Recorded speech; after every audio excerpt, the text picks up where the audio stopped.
Amigos, bienvenidos a Entrevista Venevisión. Con el gusto de siempre les saluda Gregorio Rojas. Hoy nos acompaña en el estudio Mercedes Malavé, coordinadora nacional de Unión y Progreso. Bienvenida, gracias por acompañarnos. Gracias, Gregorio, por la oportunidad de compartir con la audiencia nacional de Venevisión. ¿Cómo percibir la situación política cuando ya nos acercamos a la mitad del año? Bueno, creo que lo más relevante han sido las elecciones en Colombia. Por un lado, se ratifica el compromiso de los colombianos con la democracia. Creo que hubo más participación en estas elecciones, pero también una situación preocupante con los dos candidatos porque están entre el populismo y una incógnita que es Petro, ¿no? En cuanto a su talante revolucionario, socialista, etcétera. Así que bueno, yo no sabría qué decirle a los colombianos en este momento, solamente que bueno, que participen, que voten y que busquen la manera de superar sus desencuentros de una manera pacífica y democrática. ¿Y qué decirle a los venezolanos a partir de la situación en Colombia?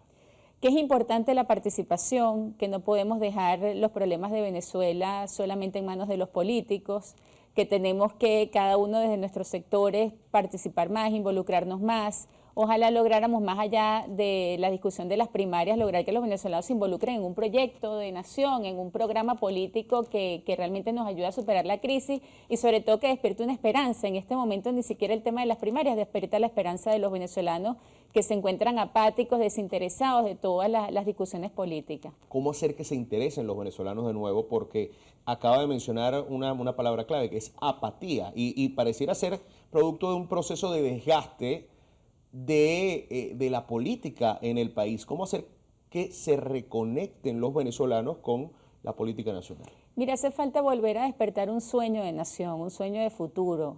Los venezolanos, lo demuestran las encuestas, están desilusionados, no ven futuro en Venezuela, ven que todo va a seguir igual y que no hay manera de producir un cambio, que el cambio depende de nosotros y depende del sueño que tengamos para el país.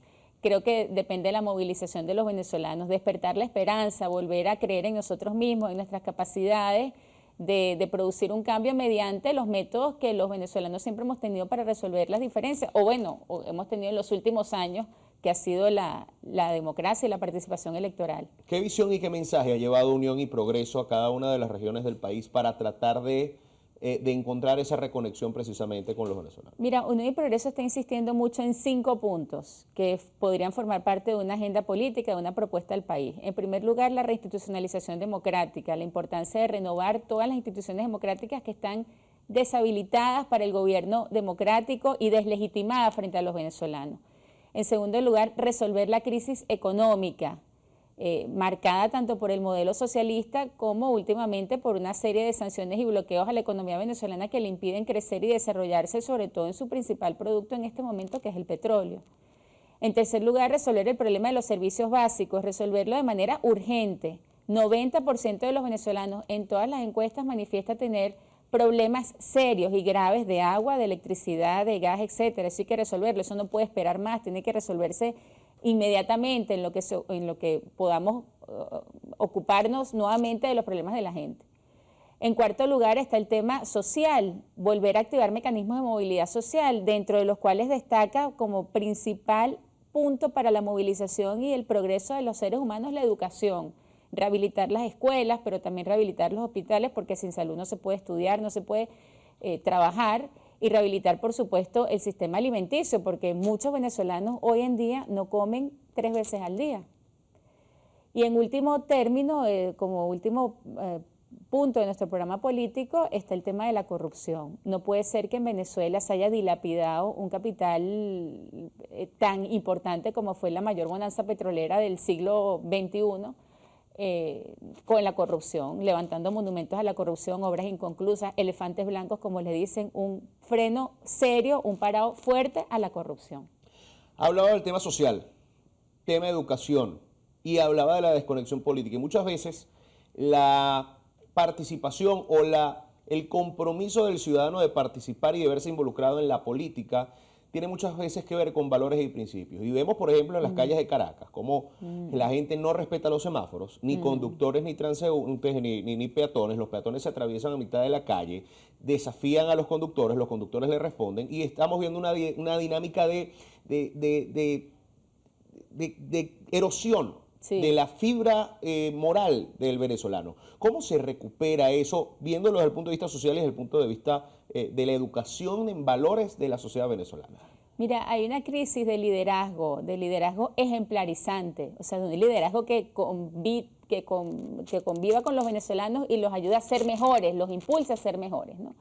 Esa crisis de liderazgo lo reflejan claramente las encuestas. El gobierno tiene 15%, la oposición tiene 15% y 60% están como ovejas sin pastor. Como tú dices, a la buena de Dios, haciendo lo que puedan, ¿y eso qué genera? Pues una gran anarquía.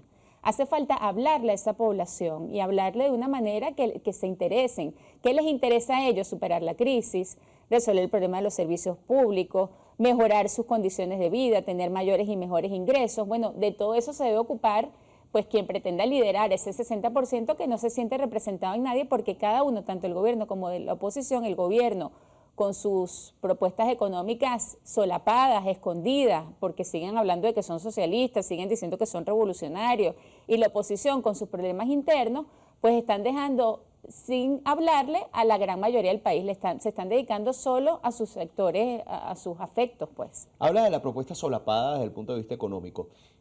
Desde su punto de vista, ¿hacia dónde va el panorama de políticas económicas del gobierno en el resto de 2022 y caminando hacia el 2023? Mira, yo creo que justamente lo que falta es una direccionalidad. Me parece que lo que se está es como sobrellevando la crisis, resolviendo problemas, apagando incendios, como dicen los bomberos, sin saber exactamente cuál es el modelo económico, sin hablarle claramente a los venezolanos y decirles, miren, la solución macroeconómica es esta y vamos a hacer esto. Sino, no se está hablando de futuro, se está hablando de presente inmediato y además ni siquiera se está comunicando realmente lo que se está haciendo. ¿Qué mensajes nos transmite el gobierno con sus reformas económicas? Mensajes contradictorios, unas veces hacen una cosa y luego la desmienten o hacen una cosa y luego la contraria. Grandes contradicciones en medio de un sistema que no permite ningún tipo de cambio porque siguen aferrados a sus doctrinas ideológicas fracasadas que no han dado resultado en ninguna parte del mundo. Pensando en la reorganización de los partidos políticos, ya volviendo al plano estrictamente de la oposición y lo que mencionaba el tema del liderazgo, de la falta de un liderazgo ejemplarizante. Se ha hablado mucho del tema diálogo. Hay quien dice que debe ir el G4 al diálogo con el gobierno en México, hay quien dice que antes de eso debe ir a un diálogo con los demás sectores de la oposición.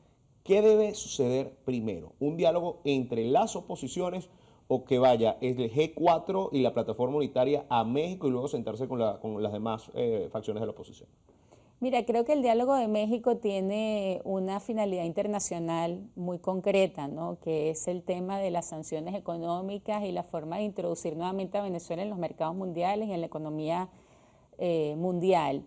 Ahora, internamente en Venezuela no se está organizando al país, que creo que es lo más importante para producir un cambio. El cambio no se va a producir en México ni por las negociaciones internacionales, el cambio se va a producir en la medida en que seamos capaces de entusiasmar, de organizar, de volver a invitar a los venezolanos hacia un proyecto y sueño de nación.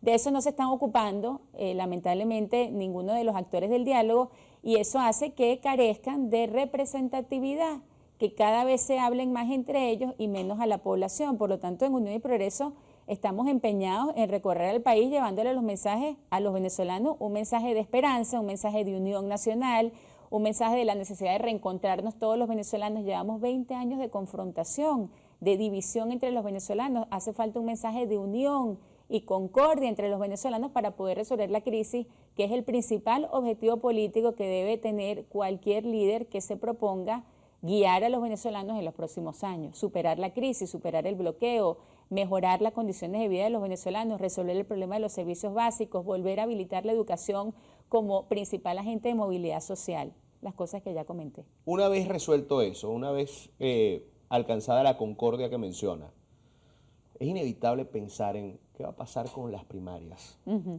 ¿Cuál es el mejor camino desde el punto de vista de Unión y Progreso para tener un candidato único o lo más cercano a eso, por lo menos, en la oposición?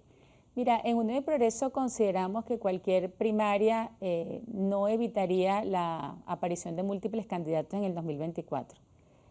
Ya se está hablando de que unos participan, de que otros no, ya algunos sectores se han negado, por lo tanto, Nos parece que las primarias, dos cosas. Primero, no van a resolver el problema del candidato único y segundo, son el escenario ideal para que el gobierno intervenga en los destinos de la oposición y coloque su candidato, ¿no? En otros países del mundo, que es lo que muchas veces me comentan, en otros países de Latinoamérica, hemos visto primarias.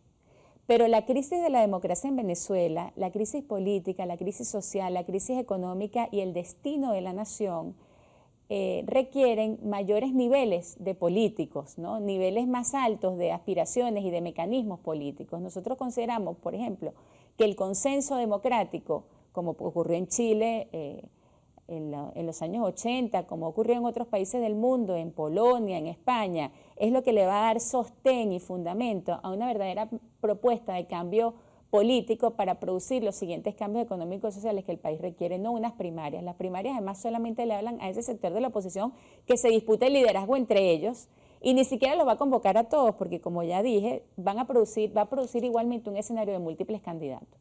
Para ya retomar el tema de Venezuela y Colombia, lo mencionamos al principio y más principalmente el tema de la elección como tal para los colombianos. ¿Qué implica para la región ver que es prácticamente una repetición de lo que se ha vivido en otros países? Porque en Brasil llegó el populismo de derecha con Bolsonaro.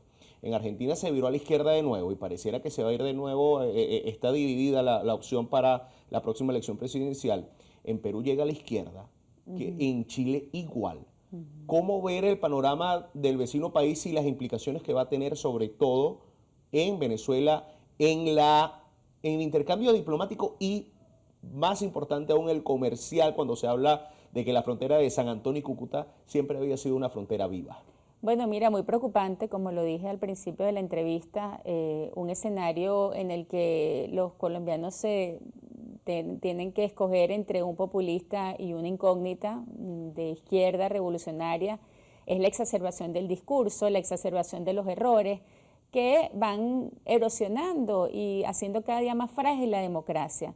Si la democracia es frágil, el entendimiento se deja de producir, porque la democracia es el sistema que permite el entendimiento entre las personas que piensan distinto o dirimir los conflictos de manera y contando con las herramientas de la política. Si eso se debilita, es como un cuerpo con un músculo débil, que no se puede movilizar, que sus pasos son más lentos, que se cae, que se puede fracturar.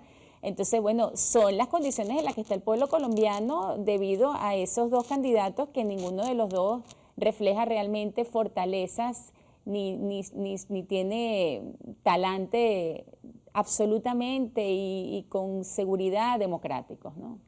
Muchísimas gracias por acompañarnos hoy. Gracias a ti, Gregorio.